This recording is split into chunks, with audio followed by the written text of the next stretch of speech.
Eagle double G. Da-da-da-da-da. จ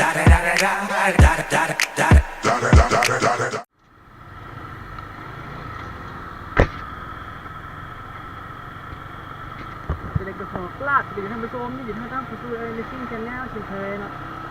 ไม่ได้อัดคลิปโดนหายไปโดนพาเรียกพาเย็นแน่โดนเด็ดบดเด็ดวันนี้ก็จะไปเปลี่ยนยางรถเนาะเพราะว่ายางหัวห้าบาทให้เป็นตัวไปเปลี่ยนอยู่ห้าเบาตุ่ยอยู่คาดดูครับเปลี่ยนทั้งฟูเลยเป็นฟูเลยเดี๋ยวเปลี่ยนแล้วจะทายเลยว่าอย่างหมกกระทะเป็นยักษ์เบาๆชิวๆ โอเคใช่ห้อนห้าเลย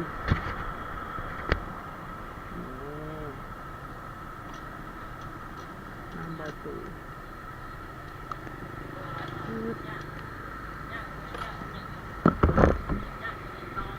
บ่ตุ๋ยมันอยู่บ่บ่ตุ๋ยอยู่บ่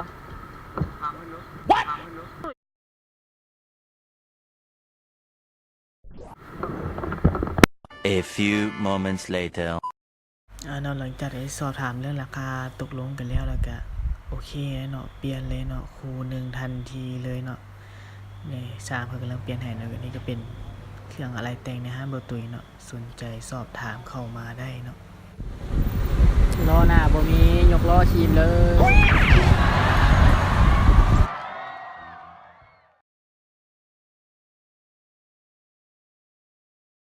ขอบใจเด้อ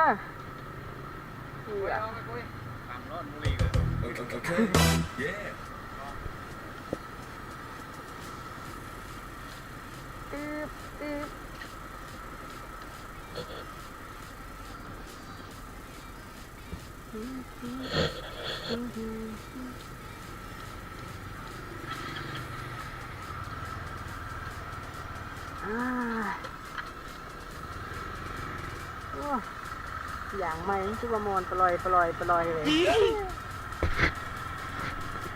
ล้วก็ได้ไปเปลี่ยนมาแล้วเนาะอย่างรถตอนนี้วอร์มอย่างนึงก่อนเนาะมันเป็นซึ่งงจะเดี๋ยวเปลี่ยนมาเนาะเปลี่ยนทั้งหมดนี่ได้ราคาพิเศษเนาะเพราะว่ามีจับผ่านห้างเลยใส่หูพร้อมเนาะมัดหูพร้อมทั้งหลัง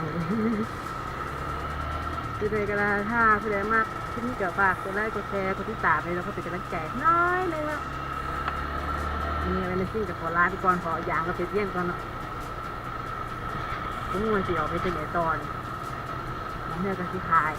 เนี่ยนะคะที่อื่นเนาะไปสนใจกันทักมาได้ทางเฟซบุ๊กหรือว่าดีแชทเนาะบ๊ายบายกับบ้าน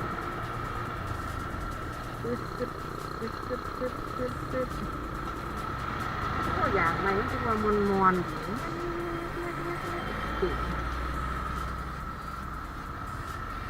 เขาเป็นคนเนี่ยเหรอ